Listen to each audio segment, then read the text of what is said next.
Welcome to episode 235 of Empty the Bench on the Empty the Bench podcast network. He's Tom Albano. I'm Nick Morgasen. Follow us on social media at ETB Sports, Facebook, Twitter, and Instagram at ETB Sports. Follow the Empty the Bench podcast network at ETB Network, Facebook, Twitter, Instagram, and TikTok. Make sure you like and subscribe to our YouTube channel, youtube.com/ETB Network. Close to 750 subscribers. Make sure you like and subscribe. Hit the notification bell to make sure you get all the latest for this show and all the other shows available on there.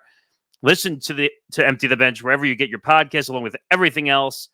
Acast, Spotify, Apple Podcasts, iHeart, Odyssey. We're on all your favorite audio platforms, so make sure you take us on the road wherever you go.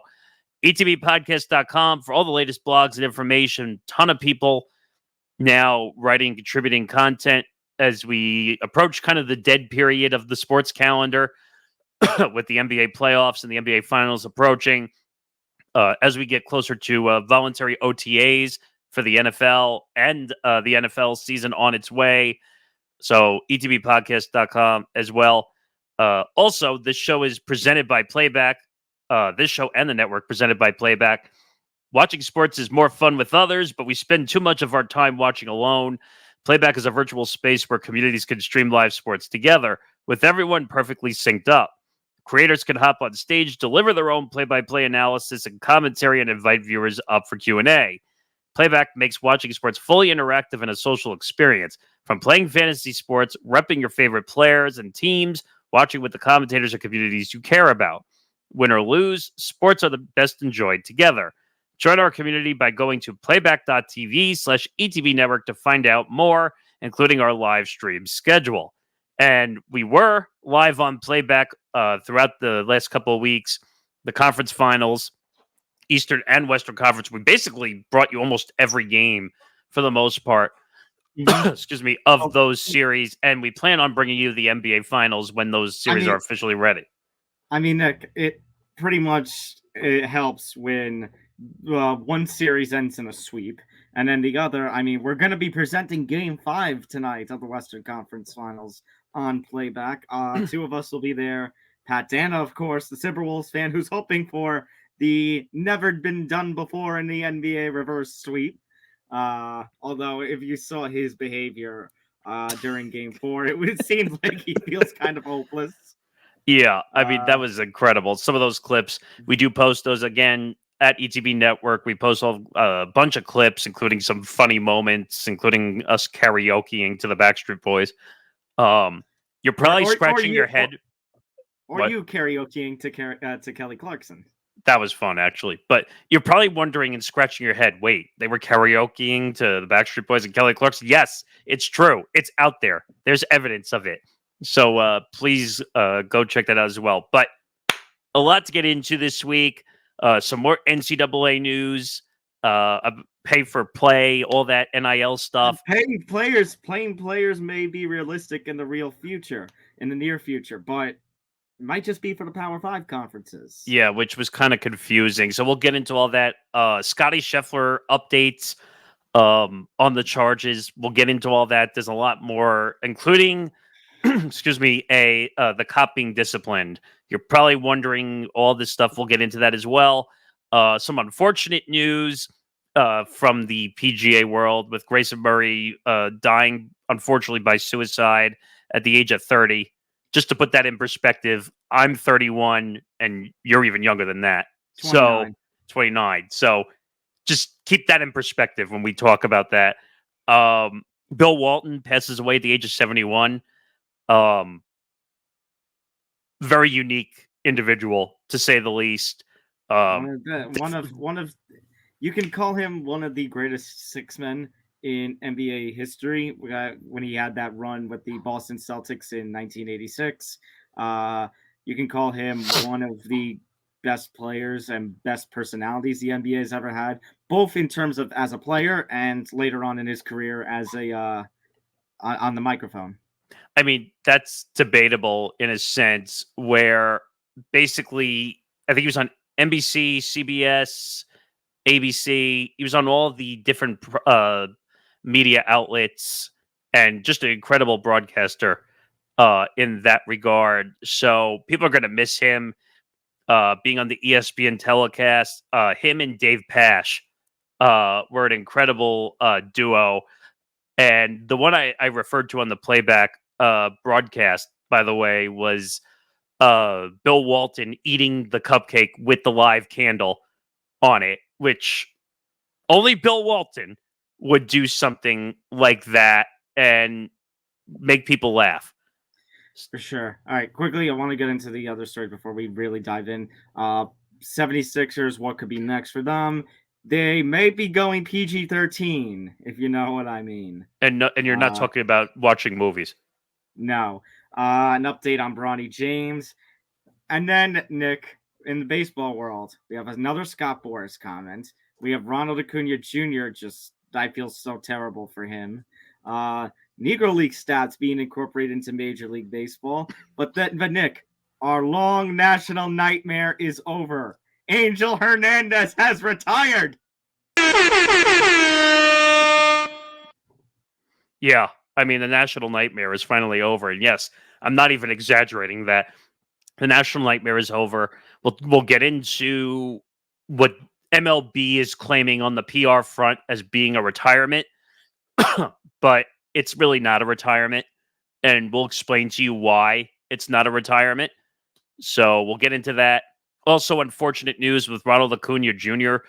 Now having a torn ACL, I think in the right knee this time. I think the original one was in the left knee. So another unfortunate story. He's going to be out the rest of the season again for his second season. And like you said, we'll get into MLB incorporating the Negro League stats into the record books. A lot of controversy on this front. Some people like it. Some people don't like it. Some people are indifferent about it. Just to give you a kind of a sneak peek, because I produced HFTC Hitting for the Cycle this week. Not very happy about it. And that's our baseball show. So yeah, we'll have our own opinion, but that was our baseball show, which actually comes out Friday at 5:00. I want to dive, however, right into a story that I don't know if I can say is necessarily the biggest, considering, like we talked about, we unfortunately had a couple of really notable deaths. We have some big baseball news on the front, but the NCAA, this is a move, Nick, that this isn't a top story because of the short term. It is a top story of what could happen within the long term. So I'll just read the story right as it is from ESPN. The NCAA and its 5 power conferences have agreed to allow schools to directly pay players for the first time in the 100-plus year history of college sports. The NCAA and its leagues are moving forward with a multi-billion-dollar agreement to settle 3 pending federal antitrust cases. The NCAA will pay more than $2.7 billion in damages over 10 years, although some sources have said $2.8 billion. It's all an estimate. To past and current athletes, sources told ESPN. Sources said the parties also have agreed to a revenue-sharing plan, allowing each school to share up to roughly $20 million per year with its athletes. All Division I athletes dating back to 2016 are eligible to receive a share as part of the settlement class. In exchange, athletes cannot sue the NCAA for other potential antitrust violations and must drop their complaints in 3 open cases: House versus NCAA, Hubbard versus NCAA, and Carter versus NCAA. The settlement terms must be approved by Judge Claudia Wilkin, who is presiding over all 3 cases. That process is expected to take several months, and sources said schools likely will begin sharing revenue in fall of 2025.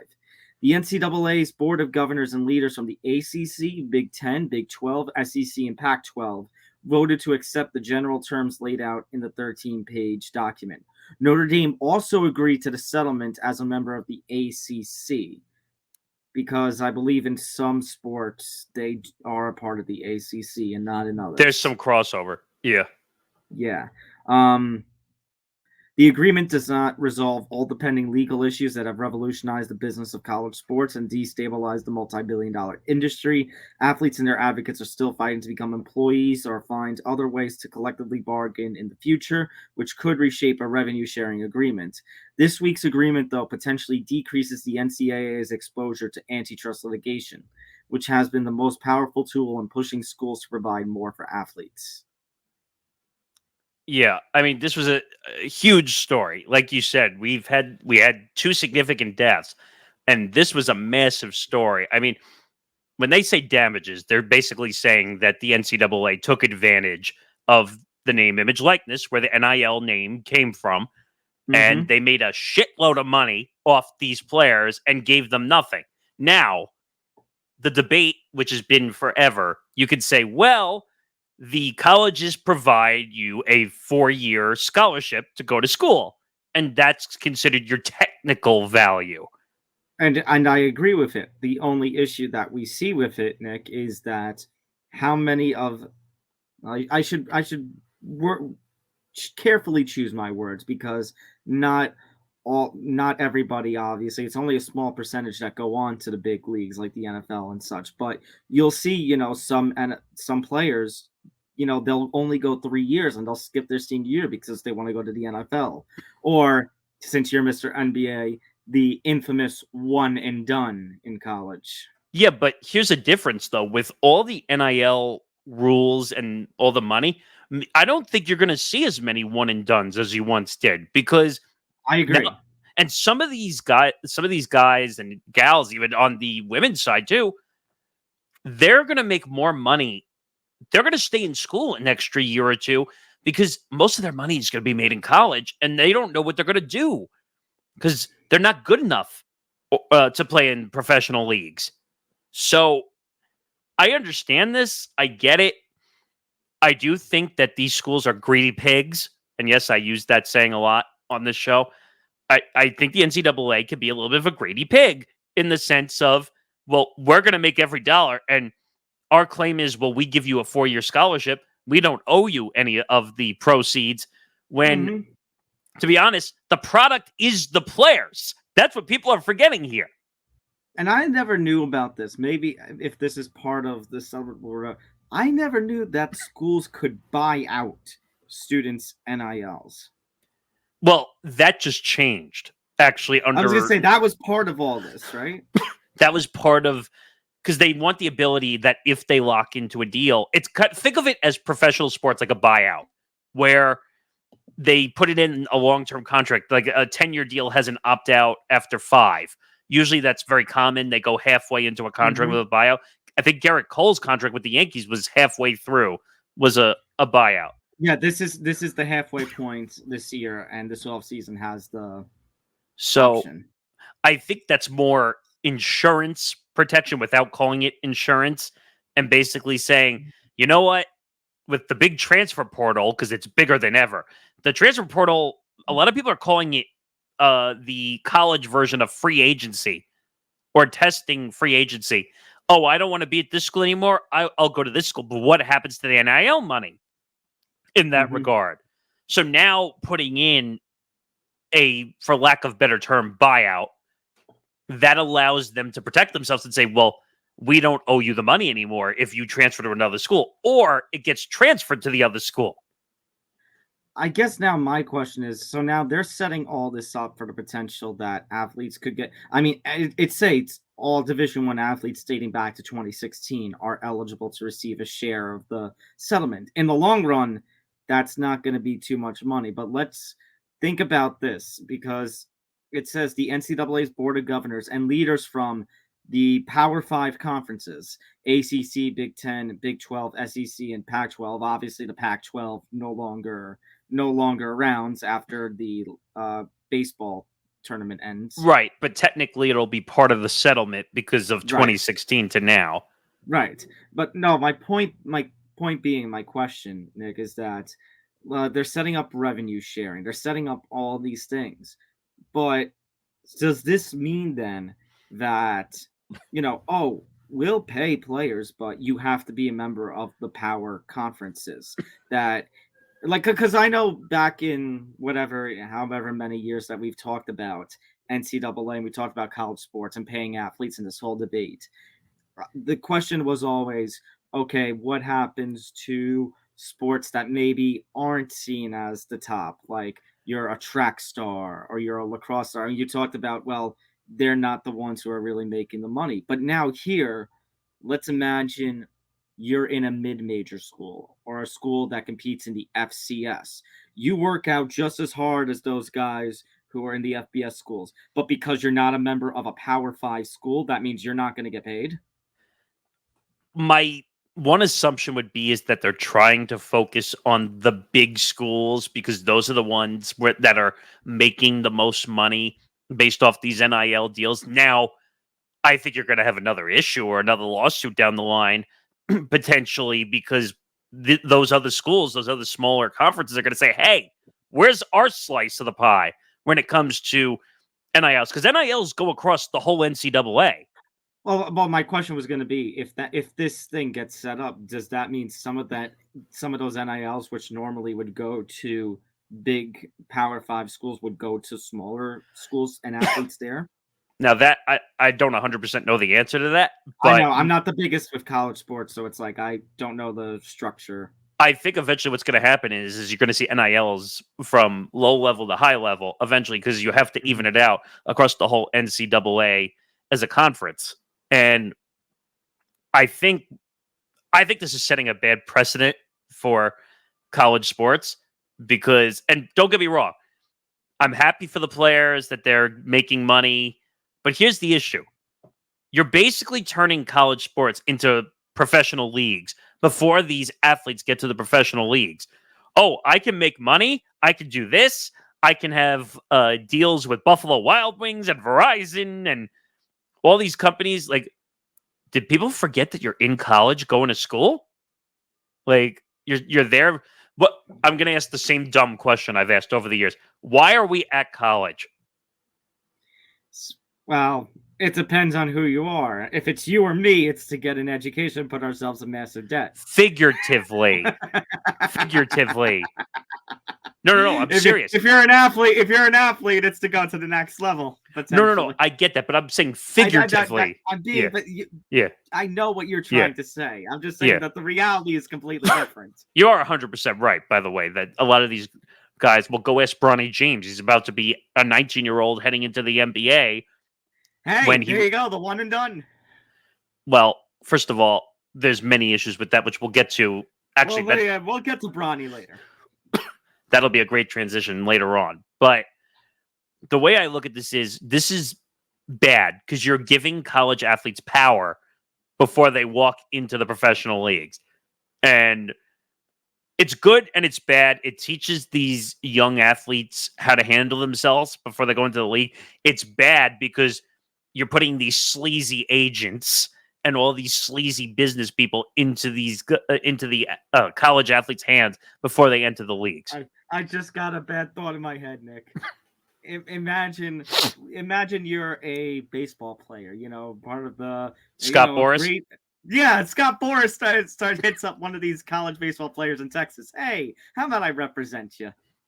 I mean, I wouldn't be surprised if you saw NIL money being represented by the Scott Boras Corporation. Imagine that. We'll get to Scott Boras later too. There's plenty of baseball today, so if you say we don't talk enough baseball, you're going to get it. But long story short, this was a long time coming, I think. I do agree that the schools are, again, greedy pigs because they want to make all the money and they don't want to share. The schools think that they're entitled to all the money, and the athletes, who, again, are the product involved in this situation. These guys put their bodies on the line to play a sport. I don't see the coach or I don't know if they have GMs. Technically, they're going to need GMs now if they're treating this like a business organization. So the boosters, I don't see them putting their bodies on the line for all this. It's just the college athletes who put their bodies on the line to play the sport that they want to play. So, long story short, I'll do the long story short. College sports is getting between NILs, between this. College sports is going into a direction that you're right, long time coming, but it's turning into I don't know if the monster is the right word, but it's turning into something that's going to be completely unrecognizable from when we were kids. It's the minor leagues for the professional leagues. That's the way I basically look at it. Or if you're in baseball, it's the minor leagues to the minor leagues. Yeah, essentially, right. But here's the scary thing. Some of these NILs, especially for the baseball side, I haven't really heard of an NIL on the college baseball side yet, but imagine now you have some guys entering the minor league level with NIL deals, NILs. and they're making money already before some of these guys who are Hey. in the minor leagues making not a living. Well, I was going to say, remember, MILB during the pandemic cut 120 franchises because of the issues of, very low paying players. Well, if I'm not mistaken, we also talked about how they agreed to a historical collective bargaining agreement on the MILB level for players because they were being gypped and not on a living wage. We spent like half an episode on that, if I'm not mistaken, where these guys can't make a living playing minor league baseball. They were making like astronomically low amounts of money when like some of them needed like 3 other jobs just to play minor league baseball. Well, do you remember when I was working like 3 different part-time jobs, and we added my money? I was like, hey, I'm making just as much as one of these guys at low level short season. I was shocked. I was like, what the hell? Like, you were working 2 media jobs or 3 media jobs when in a space that's unfortunately declining. I was gonna say, I think it was 2 media jobs and then a part-time office job at that right. point. And you were making more money than the minor league players. I mean, what? I mean, we talk about athletes making money and all the millions and billions, but point being, that's the top 1%. That's the top level, yeah. All right, so let's get out of this topic. Let's go over now to the world of golf. Update with Scottie Scheffler. The video was released. So last week when we did our episode, we first talked about Scottie Scheffler. The press conference had not happened. I think the press conference happened right before or during the airing of last week's episode. So let's get an update out of the way. The video was released, and it just basically trying to read the ways. Scheffler, who was not present at the hearing, was arrested May 17th by Officer Brian Gillis. Brian Gillis, yes. Louisville Metro Police detective who alleged that Scheffler's SUV accelerated and dragged him to the ground, causing pain, swelling, and abrasions to his left wrist and knee. The golfer was trying to drive around traffic outside Valhalla Golf Club that had backed up after a man was struck and killed, which we were talking about last week. Dash cam video. 2 witnesses. There were 2 witnesses who can be seen in videos released by the LMPD from a dash cam video in a cruiser who refuted allegations Scheffler's SUV struck or dragged Gillis. Wait a minute. And when I had a look at the video... Wait, time out. Because last time we said there was no video footage. Now we're hearing that there was side video footage now. So that's an update too. And I got to have a look at it. And the officer basically took everything out of proportion. Why am I not surprised? I mean, first of all, and I'm going to ask this for the 10 millionth time, how do you not know who the number 1 golfer in the world is? When you're hired to work the golf event. Not just a golf event, the PGA Championship. Yeah, championship. So, like, that didn't make sense. And I have another thing here that says that he holds no ill will toward... Yeah, I was going to read that too. So, Scotty's a good guy. I mean, I told you last time that he does have a little bit of a bad boy image, a little bit. But according to this, they're basically saying that Gillis took it way out of proportion. And by the way, the whole thing with the damage and the abrasions, the report was that he jumped on the vehicle. So yeah, he did the damage partially to himself. Yeah. Here's the statement, by the way, from the office of Jefferson County Attorney Mike O'Connell. Based upon the totality of the evidence, my office cannot move forward in the prosecution of the charges filed by Mr. Scheffler. Against Mr. Scheffler, pardon me. Mr. Scheffler's characterization that this was a, quote, big misunderstanding is corroborated by the evidence. The evidence we reviewed supports the conclusion that Detective Gillis was concerned for public safety at the scene when he initiated contact with Mr. Scheffler. However, Mr. Scheffler's actions and the evidence surrounding their exchange during this misunderstanding do not satisfy the elements of any criminal offenses. And that makes sense, I think, because he was trying to get to, I think, an early like a tea practice. I think he was Yes. it was like 5 or 6 a.m. if I'm not mistaken. Yeah. And the cop was obviously confused, and he drove through I guess the checkpoint, and that led to the cop like misinterpreting the whole thing, and the rest is all history, I guess. Yeah. The officer Gillis supposedly has been disciplined. I don't have any full detail as to what that was, but basically, as the header of our video, the header of our I can't speak today. The headline that we have here The on the banner. video side, at least the banner. Thank you. Charges against Scheffler have been officially dropped. That You know, and actually that's not a broke a few surprise. hours before our recording. Yeah, I'm not surprised either. I mean, I hate saying this because I think you know what I'm about to say. He's the number one golfer in the world. I mean, he's big name. Right, but obviously, if this was something that he did, if he did a really bad thing, then he we'd be should talking get about charged. this in a very then we would be talking about this in a very negative way, what you just said. But considering that the officer's story and the video footage didn't match, and apparently this is not the first time Officer Gillis has been disciplined before. So either he's just a really bad cop, or he doesn't want to be on the job anymore. Well, that when you first said that to me, when we were talking about that he's been disciplined before, why was he working the PGA Championship checkpoint? I mean, maybe it was a minor thing that happened in the past. No, but I understand. But like, this is a big event. Like, you would think they would hire people that don't have prior history or incidents.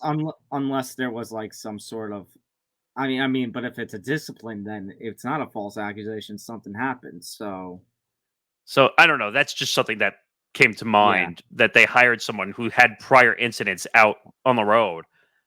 All right, but long story short, this charges are all dropped. Scheffler's moving on from it. This is now officially a non-story after these last couple of weeks. Yeah, it had to be over. Is over. The story is over. Tight, closed, shut. Not guilty. Just, I guess, be more careful next time. Essentially, unfortunately, this was the top story in the golf world until Grayson Murray death. Yeah. So I said it at the beginning of the episode. Just take into perspective how old you and I are, and how old Grayson Murray, who is was a professional golfer. I hate saying that, but died at 30. Now, what I did read in the report, supposedly he was playing in another golf tournament. I think he had a bad round, and a lot of people were saying around the grounds he was not in good spirits. He's got mental health issues. I don't know exactly what they are. He withdrew from his most recent tournament, and they said it was the claim was illness. I just saw a report from the Palm Beach Post. Murray's body was discovered Saturday at approximately 11 a.m. inside a residence in Palm Beach Gardens, and police are still investigating the incident. The statement said the initial inquiry does not reveal signs of foul play. There is no risk to the public. This guy, this is not just kind of like what we were talking about with Scottie Scheffler before, Nick. Grayson Murray was not just a PGA player. He won the PGA Tour twice before age 30. And he was competing in the Charles Schwab Challenge, by the way. That's the tournament he was in. Yeah, that's right. Let's be real about one thing. Obviously, mental health issues have been stronger than ever. Hold. What? In 2021, now I'm not the biggest follower of golf, so you may know this better than me. In 2021, Murray called out the PGA Tour on social media, saying he hadn't been given enough support through bouts with alcoholism and mental health challenges. Yeah, I do know some of this. I do remember hearing about this a little bit. the PGA has had some issues in the past when it comes to kind of supporting their athletes or their tour players. So again, that doesn't surprise me. But mental health issues today, people talk about them more than we ever have in years past. The ability to be honest with the public is no longer shamed by the viewing public of professional sports. And first of all, being 30 years old and thoughts of suicide, like that is a very serious situation. And I know. What I question, not him, what I question is, did the PGA Tour provide any help, or did he tell the PGA Tour what was going on with his mental health? And the scariness of it all was that, like you kind of said, that he withdrew from the Charles Schwab challenge, citing illness, which, I mean, Nick, is a thing that just happens. Like, we see golfers withdraw from tournaments because they have an injury or because they're not feeling ill. So, as much as you talk about a history of mental health challenges, the calling out of the PGA Tour, the bouts of alcoholism, nothing seemed, like you said, I mean, a little down in spirits, but he had a bad round. So, nothing seemed too out of the ordinary. And then all of a sudden, just taking us all by surprise, especially because, like you said, he's 30.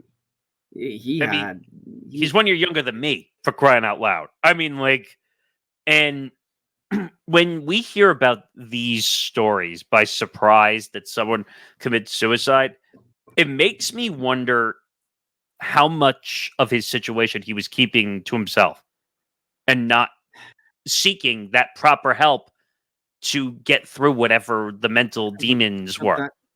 But that's the unfortunate and scary part about it, because, yeah, you're right. We do talk about mental health more in this day and age, but there is still a stigma surrounding it. Agreed.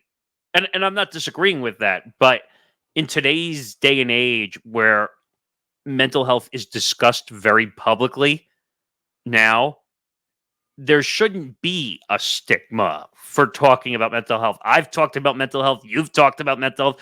Heck, we've talked about mental health across this whole network without being shy about it. I mean, again, when these issues of suicide come up and we hear about it in surprise, it makes me wonder how much or who he told or didn't tell. And that's the thing. This story is a dark reminder.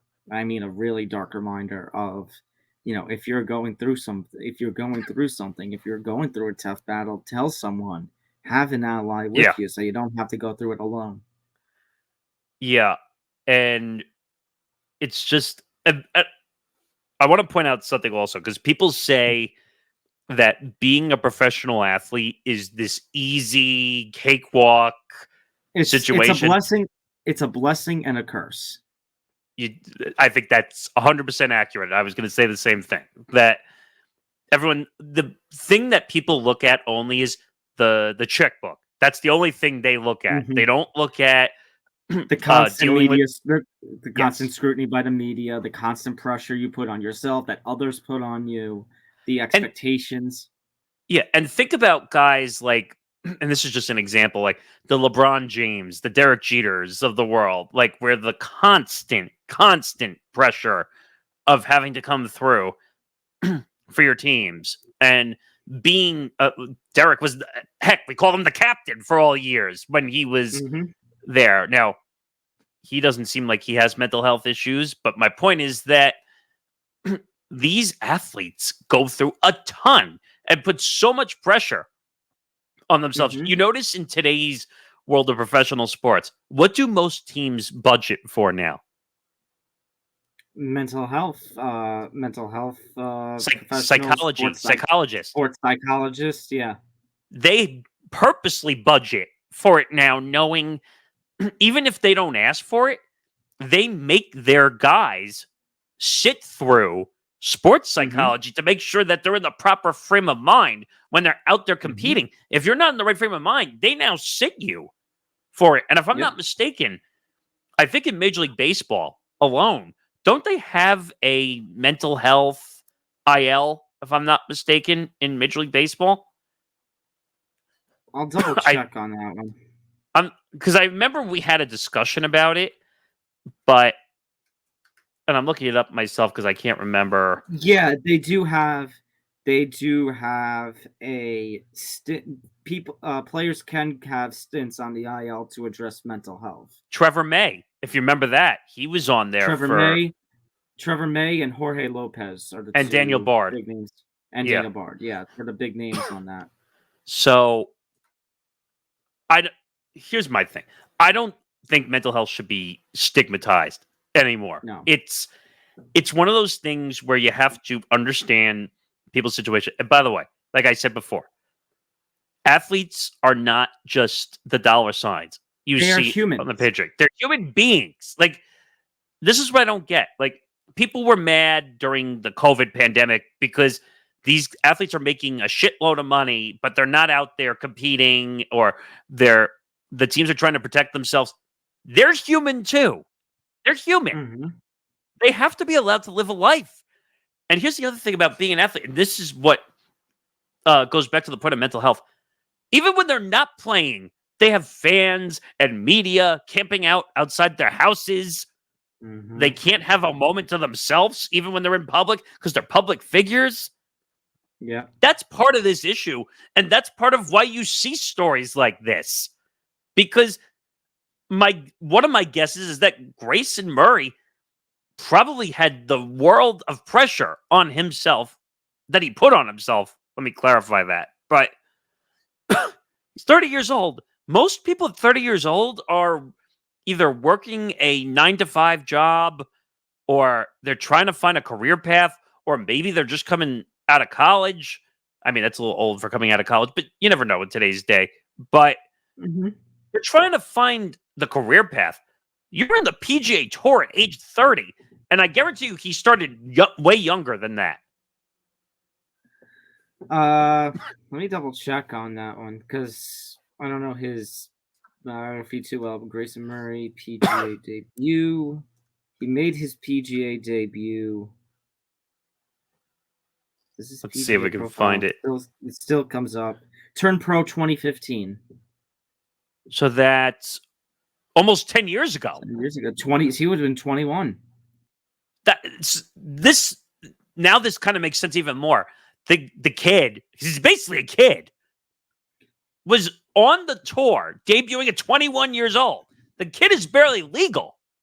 And he's on the tour already dealing with all the pressures of the media. And you and I can relate to this, and I'll finish this up because I know we got to move on to some other stuff. The media could be real assholes at times when it comes to treating some of these young guys. And it leads them to, unfortunately, doing things like this because the media just does horrible things sometimes to some of these athletes. Grayson Murray, of course, not the only one to pass away this week. The NBA world lost a living legend in Bill Walton at the age of 71. Kind of like what I said during the intro. One of the most colorful and one of the best kind of personalities that you saw, both on the court as a player. There was times as a world champion player, and off the court as a very memorable commentator for ESPN for a number of years. He was part of the only championship ever won in Portland to begin. Yep. People forget that because it's been forever since Portland's ever really competed. And then he was on the 1986 Celtics championship team. Well, which I think he was sixth man of the year on that team. He was sixth man of the year, but he goes to LA, plays for the Clippers, demands, and then he demanded a trade, so he got traded to the Clippers. Then they traded him to the Celtics, and that's when in '86 they win. It's significant because I think his first 3 seasons in the NBA he had leg injuries and he couldn't play. So he wins his title, retires in 1990, if I remember from watching the stories.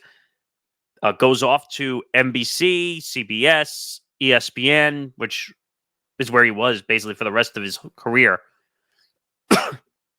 Incredible guy, interesting personality, to say the least, in a good way. And probably the biggest Grateful Dead fan you'll ever see. He went to 1,000 shows of Grateful Dead. I mean, I know Grateful Dead has a very loyal and following audience, but Deadheads. 1,000? Yeah, the Deadheads. 1,000? Wow. I mean, he was. I think at one point he was like on stage with them quite a few times too. Like, yeah, I think some of the video tributes that we saw while watching Playback showed him at a Grateful Dead concert or two. yeah, I mean, and like I said in the beginning, like he was great with Dave Pasch. Those guys, I think, called Pac-12 games at some point. Mm-hmm. They called some college basketball games on ESPN. Let's put it this way. When you find an incredible duo that has chemistry, it lasts for a long time. Those guys called games together for 12 years. 12 years. And there were a lot of people that didn't understand the Bill Walton experience, as I like to call it. And I got it right away.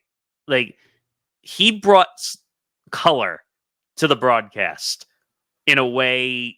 He would say things, you'd be like, what's he doing? Or he would, the props. He was kind of the one that started with the props on the broadcast, or dumping popcorn on Dave Pasch's head on National Popcorn Day, or eating the cupcake with the lit candle on it, which I don't know how he didn't hurt himself there. But it's a voice that's missing now that he's not here anymore. Like, there's only one other voice that's really left in that space that when it goes, there's going to be a huge void, and it's Dickie V when he goes.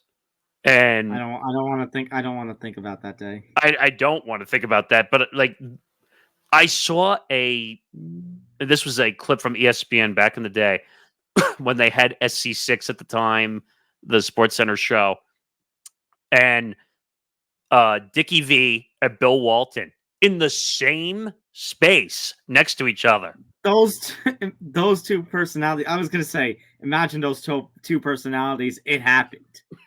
And this is when they would do those crossover with the broadcasters, like where the NBA would call the college basketball and the college basketball would call the NBA. Yeah. So they were at an NBA game, and those two, Jamel Hill and Michael Smith, they literally just like stepped aside and just literally let those two have a conversation. Like, let the legend speak.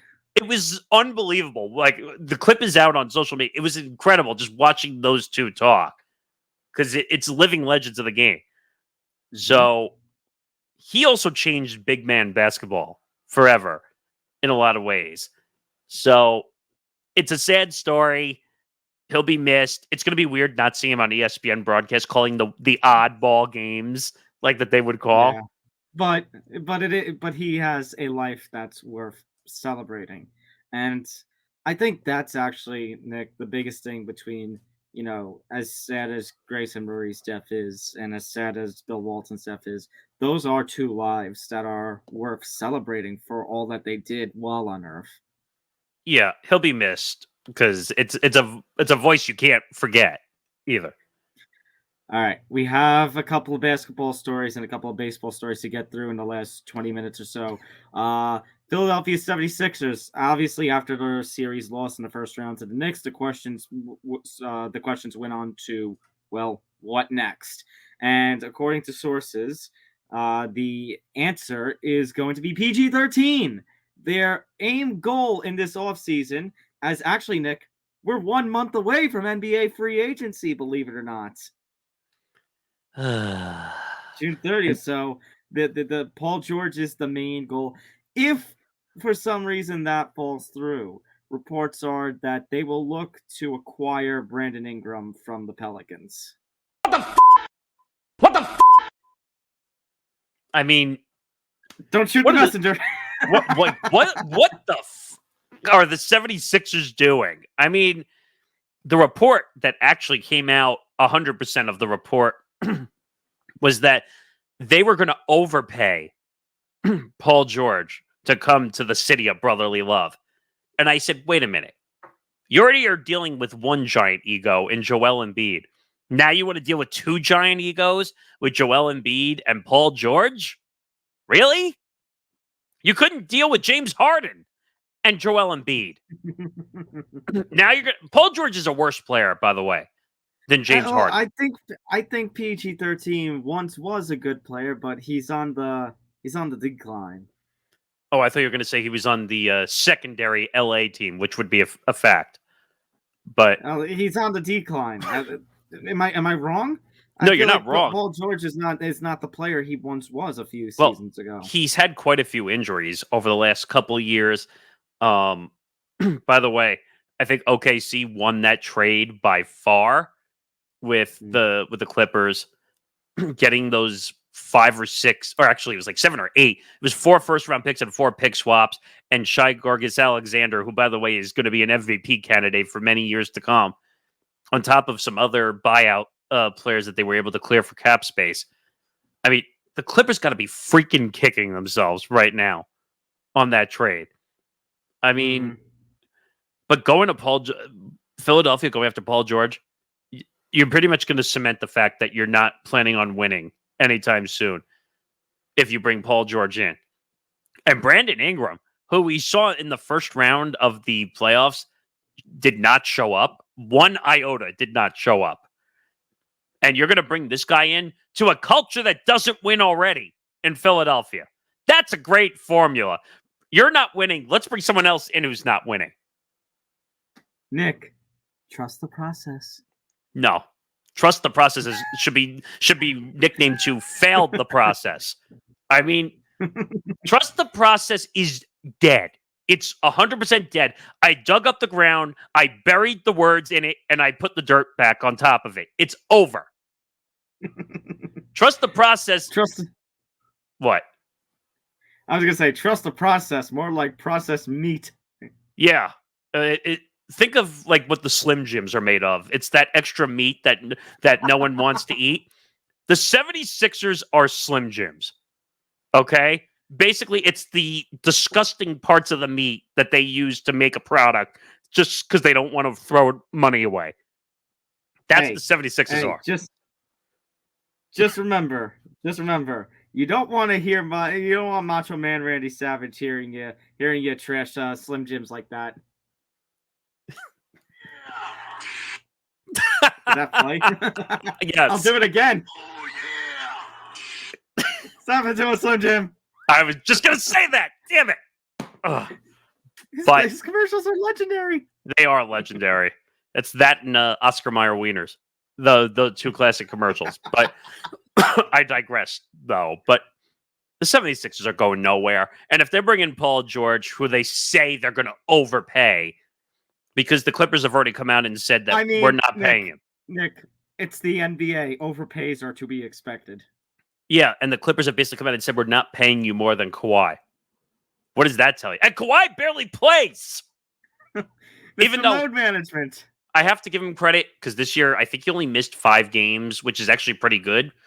I think it was between 5 and 7 games he missed, which is still pretty good. Yeah. But if they're not willing to overpay the Kawhi level, that tells you what they think of him as value. All right, you mentioned Los Angeles before, but we're going to talk about the different Los Angeles team. And we're going to talk about a nearby neighbor in the Phoenix Suns because it's time to talk about Bronny. So, update to Bronny's story that we talked about last week.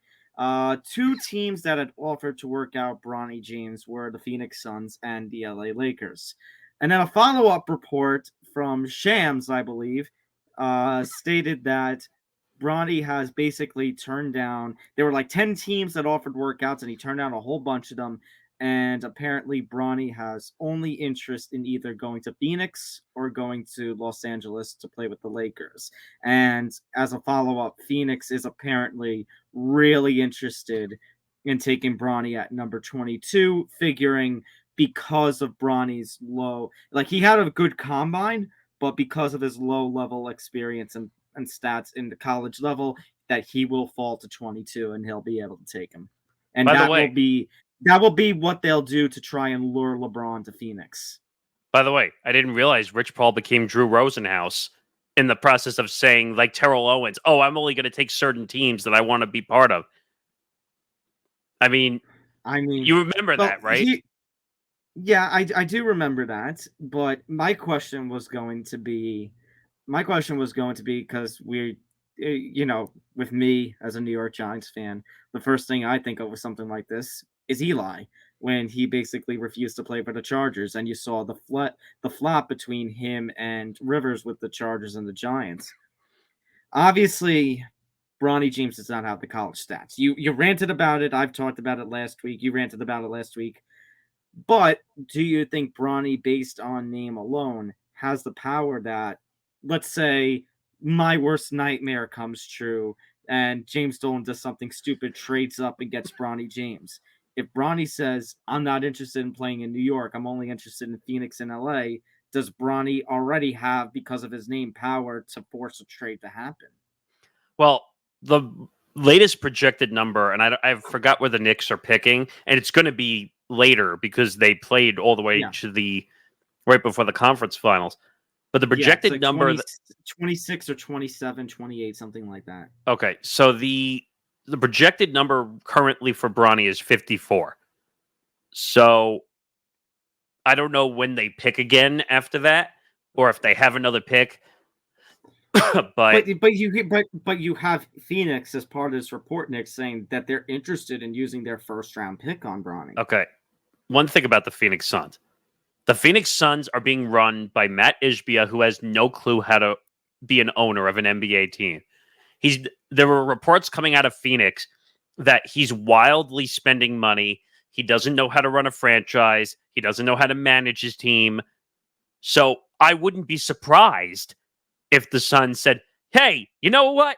Let's go draft Bronny and let's go get LeBron and let's just have ticket sales. We might not win anything, but we'll have happy fans for ratings, but you're not going to win a title.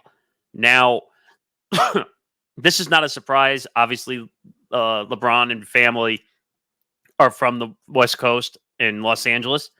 So, and obviously Bronny going to USC, obviously making the connections there. You're going to see a bunch of teams try to overdraft.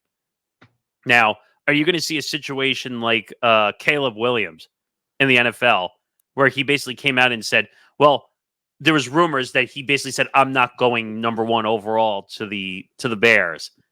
I just won't go. Now, obviously, that ended up to be false after all that.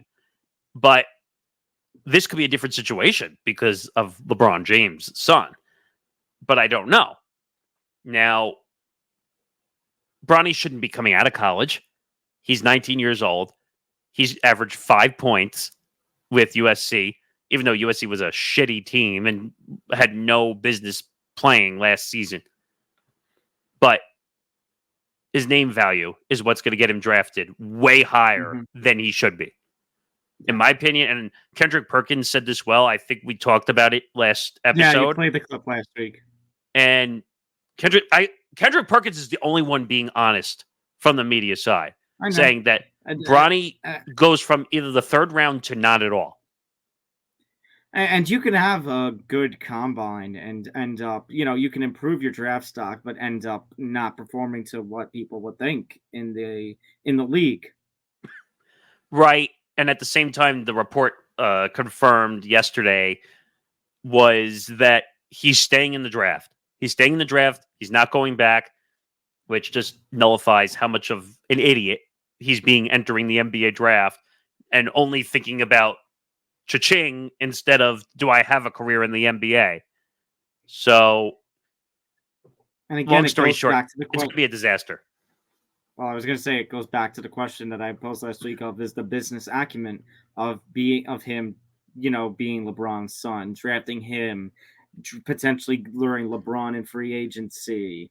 If Bronny is as bad as we think it is, then maybe going to the G League and getting the G League team a little bit of exposure and money. Is all that going to be worth it? And the answer is I don't know. I don't know. I'll tell you right now. I'll tell you right now. because he's going to be under the same representation of clutch sports with Rich Paul. Rich Paul does not fuck around when it comes to power, money, power, and establishment. So do you think follow up? I know where you're going with it, so follow up. Do you think Rich Paul, because of his management in his name, do you think he's going to force his way into a starting position? No, because NBA evaluators are going to know right off the bat that he averaged 5 points a game. You can't have a starter in a starting five roster averaging 5 points a game. You just can't. So I know. I was just questioning the amount of power that Rich Paul and the name value of Bronny James has. He's got a dangerous amount of power. Rich Paul has dangerous amounts of power, and it's not a good thing because basically Rich Paul could control Adam Silver almost in the NBA if he really wanted to. And I'm not saying, like, people are going to say, oh, well, Nick, you're saying that because you don't like Adam Silver. No, he has that much power to control what he wants. He accidentally, on the TNT alternative cast, accidentally said LeBron was a free agent. I mean, that was just speaking the quiet part out loud, though. We all kind of expected that that's going to happen. Right, but I think Rich Paul might have played his card accidentally a little too soon. Fair enough. But all right, point is, I think you and I agree this is going to end up bad. It's going to end up a miserable failure, and we can come back to this quote when that happened. Okay, let's go over to the baseball world. A few stories to go over with baseball, including the end of the umpiring career of Angel Hernandez. Woo! Yes. Oh wait, did I tell you how I was feeling? Woo! Woo! I mean, all right. So this is a great story, though. I know, but look, we have talked about how umpiring in this Major League Baseball season in particular has been trash. Very, very trash. Whether it be the fact that the White Sox game during this past week ended on what was the call on a running back to second base. Running back to second interference. I think it was like interference on an infield fly double play to end the game. So by technicality, it was base running interference on a pop up because the infielder didn't have the line to the ball, like to run. So they called the runner out. But like I just said, they had already called infield fly as well at that point. Yeah, I mean, right, but stupid. And then we saw, then we saw 2 instances already this season. You know, Aaron Boone getting thrown out for something he didn't say. Well, the Tigers being forced to pick which coach to eject because a fan said something. Wow. I mean, like that's the only thought I really have at this point because I'm just like. But I guess my point is that baseball umpiring has been such a you-know-what show, but the MLB Umpire Association holds even more power than the MLB Players Association. But unfortunately for Mr. Angel Hernandez, he is the face of bad calls, whether it be missed strikes or balls that should have been called strikes, or just terrible safe out calls. Angel Hernandez has been like a face of everything wrong with baseball umpiring. And that's why, Nick, hold on one sec. C-O-N. Conspiracy? I have a... This is turning into a weekly thing, and I love it. I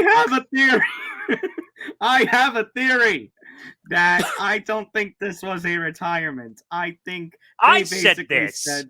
Yeah. We both said this. That it basically Angel Hernandez, they were saying, retire, please. Look, here are your papers. Don't make this anything worse than it is. You know, we'll negotiate with you. We'll pay you. Yeah, we'll negotiate. We'll pay. It's just a matter of umpiring is such a you-know-what show that baseball needs to do something, and this is probably the biggest thing that they can do just for that.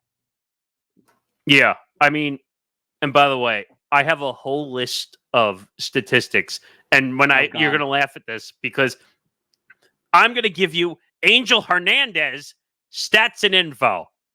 Oh, This no. this is what I would like to call a new segment on the show, ETB Stats and Info. Yes, I'm ripping off ESPN Stats and Info. So here we go. In 1999, Angel Hernandez was ranked 31st out of 36 umpires in the Major League Baseball Players Association survey. That's number one. He was retained for the 2000 season ahead of 13 of his National League colleagues, which the Philadelphia Inquirer termed one of the surprises of the 1999 purge. Yeah. In 2000, now listen to this, it gets better. In 2006 and 2011, he was listed as the third worst baseball umpire in Sports Illustrated player polls. And on top of that, a 2010 ESPN survey showed that 22% of Major League ball players identified Hernandez as the worst umpire in the major leagues. In 2016, Hernandez's lawsuit against Major League Baseball stated that MLB rated Hernandez's accuracy behind the plate at 96.88% in 2016, up from 92.19% in 2002. And said he did not miss any calls on the base pass. During the 2016, 17, and 18 seasons, Hernandez's calls at first base were overturned in 14 out of 18 video reviews. Think about that. And then, by the way, since you mentioned lawsuit, he had another lawsuit a few years ago where basically he was not getting any of the big postseason games and basically was claiming that he was being racially discriminated against. Right. And I'll get back to that in a second. But that was a 78% overturn rate on first base calls, exceeding the 60% overturn rate for all first base calls by all umpires during that time period. Let me see if there's anything else. Oh, on April 8th, 2019, Boston University published a study on 11 seasons of Major League Baseball data. Almost 4 million pitches analyzed to determine the accuracy of balls and strikes called. The study found that Hernandez performed stronger in 2018 than his average for 2008 to 2018. Oh, listen, wait a minute. This one tops the cake. He averaged 19 incorrect calls a game. That's 2.2 per inning. So he has just been one of the most inconsistent, if not worst umps in the game at this point. It's now statistically proven. And then I don't understand this, but it says during spring training 2019, Hernandez claimed that he gets 4 wrong calls per game. Why would you admit that? Is that something to be proud of? No. Look, it needed to happen.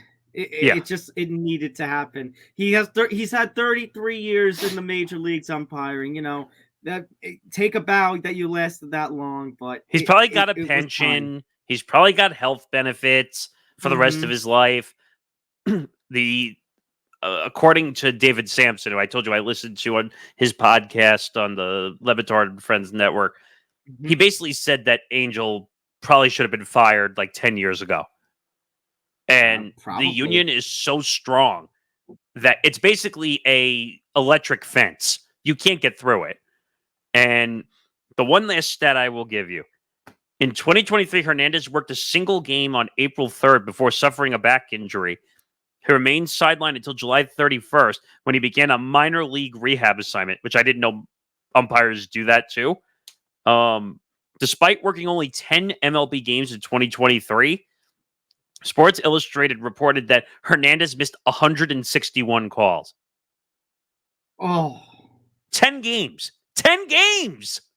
That's 16 calls a game! Like, what? No, good riddance. He never, and he was great at instigating with coaches and umpires also. Like, he would just cause fights and all that stuff. And I think there's a new title for worst umpire now that he's gone. And it's CB Buckner. CB Buckner. That's one of them. Yeah. I saw him at Citi Field the other day. Yeah. All right.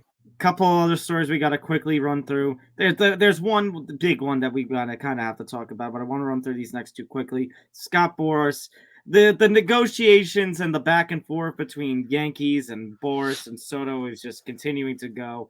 And Scott Boras is claiming that basically, well, all the Padres ownership wouldn't have traded Soto to the Yankees. And my response to that is, yes, that is true, but you saw what happened when when he passed away and new ownership took over. That basically the Padres had so much debt to it that they had to take out, what was it, like a $50 million loan? Yeah, The team needed the finances and they couldn't afford him. Yeah, I was producing Hitting for the Cycle. I had to remind them that the Padres had to take a $50 million loan just to make the payroll secure, just to stay above the red line. But my original response to this Scott Boras line is... You need to shut the fuck up! Because I'm getting tired of Scott Boras. Hey, Scott, this is what you're doing. This is what I want you to do. And shut the fuck up. Because I'm getting so tired of Scott Boras just opening. And it's like diarrhea floweth of the mouth. Like, just I don't want to hear it anymore. Scott, you've fallen off. You fell off during the offseason. Your players, I think you struck out, no pun intended, on 5 or 6 players getting big contracts. Oh, well, let's be real. Soto's probably getting a big contract. Pete Alonso is probably getting a big contract. Is he? It's just a matter of how far is Scott Boras willing to take it? Because I think, like you said, he's kind of lost a step in the negotiations, considering all the players that he tried to get big contracts last season didn't exactly plan out. I mean, it was a huge failure. Like, it was. Blake Snell, he wanted to get 9 years, $270 million. By the way, and I think I suggested the guys on Hitting for the Cycle talk about it as a note. Blake Snell has admitted he should have signed earlier, talking about the importance of spring training. Well, and you know what? Blake Snell is saying that now because he didn't get the contract that he wanted. If he got the contract he wanted, he wouldn't be saying anything.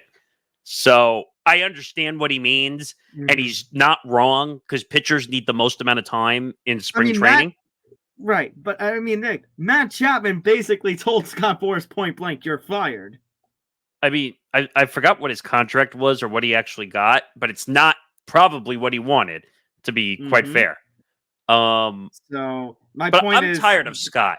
I don't know if you can look that up while I make this last point, but Scott is basically pointing out a stupidity situation in regard to, well, basically saying to the Yankees and everybody else who's on the negotiating table, well, the old Padres ownership wouldn't have traded Soto to the Yankees. Well, okay. 3 years, $54 million with opt-outs after each year. Yeah, that was a very common thing in the offseason, by the way. Opt-outs after 2 years. 17 million a year, which was not bad, but like you said, far from, I guess, the contract that he wanted. I think Boras was trying to get him like $100 million plus, which I don't know if Chapman's really worth $100 million plus, but I think I made a comparison to you a couple days ago about this quote. This is like saying to Steve Cohen. Correction. By the way, it was not Chapman who fired him. It was J-Mon. Jordan Montgomery fired him. Right, because Jordan Montgomery thought he was going to get this huge deal, and he ended up missing, like a week or two of spring training and couldn't get a deal? Yeah. Who did he sign with again? Arizona? I want to say it was the Diamondbacks. I think he got a 1-year, $25 million deal. Yeah. So, and I think that's partially prorated based on how he does. But this ridiculous statement by Scott would be like saying to if Steve Cohen or Scott Boras said, well, look at the Mets. The Wilpons wouldn't have made this deal. Guys, the Wilpons were in the red. That's essentially the same situation. You're going after a Padres owner, which, by the way, was not alive anymore. And you're bringing him into this? Like, how unfair is that? Like, I understand Scott is a sleazy agent and will do anything to get his clients' money, but you're going to refer to dead people? Do you realize how ridiculous and naive that sounds? Yeah. And I get it. Juan Soto's going to get $500 million, but can we do it in a way that's not like going after dead people? Ronald Acuna Jr. unfortunately out for the season. Now tearing the ACL in the other leg, which is just heartbreaking. It was a non-contact injury. He was rounding first. I think he was going to second. No, he was between second and third. Or He second was and third, second and third. He was taking a larger lead, actually almost And then he was attempting going to steal back. third, and tried to And then he reverse would- course. And go back to second, and he fell over. Non-contact injury, ACL torn. Yeah, and That sucks. That's awful for this kid. and He's this is 26 years old. yeah, 26 years old. This is going to sound harsh coming from me, but I think his career is over. I I don't think that's a little much. No, I don't think he can be the same player. 2 ACLs. I mean, it's rare to come back from 1 ACL tear. Now you got 2 and 1 in each leg. His game is speed. Like, I know he hits for power, but he had 73 stolen bases last year. I know, and it's unfortunate. I'm not going to say his career's over. I am going to say he may have to adjust his game now. He's going to have to change his style. His contract is also going to become an albatross because now he's going to have to become like a partial DH in the process of it. Because he can't play the outfield. He's going to get hurt. Now, I know it was unfortunate that it was non-contact when he was running back and forth. So no one could have predicted that he was going to tear an ACL running the bases. But not that this is a Yankee moment I'm about to bring up. But unfortunately, do we remember Yankees Astros? And do we remember a certain pitcher running the bases? Yeah. And Chen-Ming Wang getting hurt. So I think that was a Liz Frank sprain, if I'm not mistaken. But that's a pitcher's DH in the whole league. I think that this is 2 different arguments because Ronald Acuna Jr. was a 5-tool player. Now, like you said, I don't know if speed is going to be part of that anymore because of the ACL in each leg. Point being that I don't think his career is over, but he is going to have to go back to the drawing board and see, okay, what can I do to my game to make up for the fact that now I have ACL injuries in both legs. Remember, legs are very important to professional sports. Whether it's for power, whether it's for speed, whether it's for running, and now he's torn both ACLs. I mean, now, by the way, he won't be the same player again because now he's got to be worried that he's going to hurt himself for a 3rd or 4th time, depending when he gets back out. He's going to miss the rest of this year again, and it's because he has to get the surgery done. And who knows when he'll be ready? Because no one knows when a torn ACL is fully recoverable. It's all based on how you feel. Last thing, MLB is incorporating stats from the Negro Leagues now into their record books. So for the longest time, MLB stats and Negro League stats were kept separate. They're going to be merged together now. And as you mentioned, hitting for the cycle, which you'll see this Friday, was very, very against it. I don't know how you feel about this. Here's where I'm going to say about it. Like, I understand the frustration that hitting for the cycle feels about it. It's just when you say it out loud, it sounds terrible to say. And it sounds celebratory, and it's really not of the times that. Before you finish that statement, though, let's clarify one thing, just so people understand on both of our points of view. This has nothing to do with racism, race. We're talking about clearly a statistical standpoint here. Correct. But I think race does play into it because the reason we had the Negro Leagues was because now you did have players, African-American players in Major League Baseball prior to Jackie Robinson. Unfortunately, they did not last very long and were not as memorable because, obviously, of the racist practices of America back in the day. And before the color barrier in 1947. Yeah. Correct. So, basically, that's why we had the Negro Leagues, which if you remember one of the past couple of Major League Baseball games, we have a Negro League mode, which I don't think I picked up. I think I only have MLB 22, so I still need to pick up MLB 24, maybe even 23, and play through a little bit of that. But my point being, it's like I'm not going to take as harsh of a stance. I mean, it is what it is. It's good to compare, the players that were playing in Major League Baseball and just think about, it's a little bit unfortunate, but what could have been. All these different. I know, I get it. Because Ty Cobb's not the hitting average leader anymore. Hitting average, I think, for a single season changed as well. But it kind of makes me think about, what could have been. So, for instance, I'm trying to double check the person who has now usurped Ty Cobb for the batting Oh, it average. was Josh something I saw. Gibson. Josh Gibson, yeah. So, what would have been like if Josh Gibson had more of an opportunity to play with Major League Baseball rather than just playing with the Negro Leagues? Right. And again, this is not a question of race or talent of these guys playing baseball, but you had plenty of opportunities and chances to change the statistical record book many years ago. What made them decide to do it now? That's the question I have. It's a tough one to answer. Yeah, that's a tough one. I don't have an answer for you.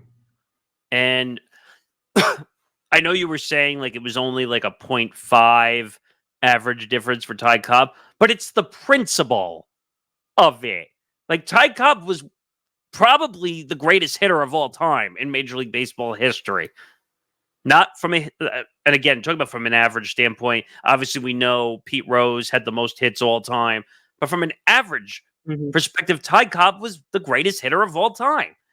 And now we're taking the record books and essentially changing them many decades later.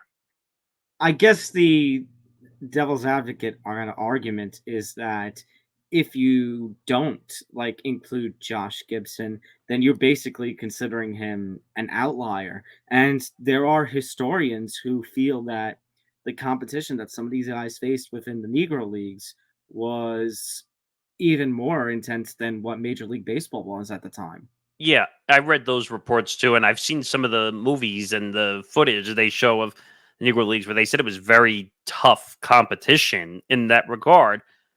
But I just it's like going in a time machine and reversing the timeline. What you're doing right now, though, that's kind of the way I see it, and I'm not disputing that guys in the Negro Leagues were good players. They probably were very good players in their own right. They're legends. Legends, for sure. But I just feel like it's weird that now you're saying, well, Josh Gibson is now the all-time average leader in Major League Baseball when he never technically played in Major League Baseball is more of the way I'm looking at it. But again, he was never granted the opportunity to Agree. play in Major League Baseball and very unfairly. And that point, you're totally right, 100%. That's the catch-22 to this argument. Right. He never had the. Can you fairly disclude him if he never had the opportunity to compete at all? And that goes back to, unfortunately, how America was before the color barrier situation. And before the civil rights movement. Correct. And I don't know. This is one of those situations where someone is going to be pissed off one way or the other. Yeah. There's no way to do this where both sides agree to a happy medium. There's just no... If you didn't do it, people are going to scream, racist, racist, racist. Like, that's what they're going to say. And then if you do it on this end, which they've done, it's revisionist, revisionist, revisionist. Right. So there's no... The best answer I can really give is there's no correct answer for this whatsoever. Mm-hmm. That's basically it. The only hope at this point is an absolutely legendary player comes along and breaks both records. Pretty much. Yeah, that I guess that's one way of looking at it. maybe there is a major league talent out there. Maybe Shohei Ohtani has another record he'd like to break. I mean, we all think he's going to be an all-time player by the time his career is over. So, yeah. I don't know. All right. It's either revisionist history or you're racist. You can't win, unfortunately. And on that comment, we're going to end episode 235 here. So make sure you hit that like button, subscribe, hit the notification bell so you get notified of everything here at the Empty the Bench Network. Make sure to follow us across our social media pages on Facebook, X, and Instagram at ETB Sports. Follow the Empty the Bench Podcast Network on Facebook, X, Instagram, and TikTok at ETB Network. Make sure to subscribe to our YouTube channel, youtube.com/ETB Network. We're nearing 750 subscribers. Please help us continue to climb. Make sure to listen to the Empty the Bench and the Empty the Bench Podcast Network shows wherever you get your podcasts, Acast, Spotify, Apple Podcasts, so much more, your audio-only platforms. If you are listening on those platforms, again, make sure to go to youtube.com/ETB Network, our YouTube home for the video feed and our home base. Make sure to go to etbpodcast.com for more information about the network, as well as a lot of blogs that are coming out from some of our contributors, just cranking out left and right on a variety of different subjects. Shout out again to our sponsor, Playback. And don't forget to join us tonight. If you are listening or watching this on the premiere night of episode 235, join us tonight for Game 5 of the Western Conference Finals between the Mavericks and the Timberwolves. Can the Timberwolves extend it to 6 games and bring it back to Dallas for Game 6 on Saturday night? Or is Dallas going to clinch it and clinch their spot against the Boston Celtics in the NBA Finals that starts next week? Part of next week, by the way, we will recap the conference finals, and we will give our takes for both, because I think we're right smack in between our recording, our predictions for the NBA Finals and our predictions for the NHL Stanley Cup Finals. Yeah, so I'm going to make your appointment listening for you right now. You're gonna watch/listen to this show first, and then when you're done with that, you're going to come right over to our playback coverage, and you're going to watch us cover the conference finals of the Western Conference. So I just made your appointment scheduling for you. You're welcome, America. Playback.tv/ETB Network. And of course, you can follow myself and Nick Morgasen on our own personal social medias at NMorgasen Radio, at Thomas J. Albano. And that's going to do it. So for Nick, I'm Tom. We'll see you next week. Take care, everybody. Good night, everybody. We'll see you next week.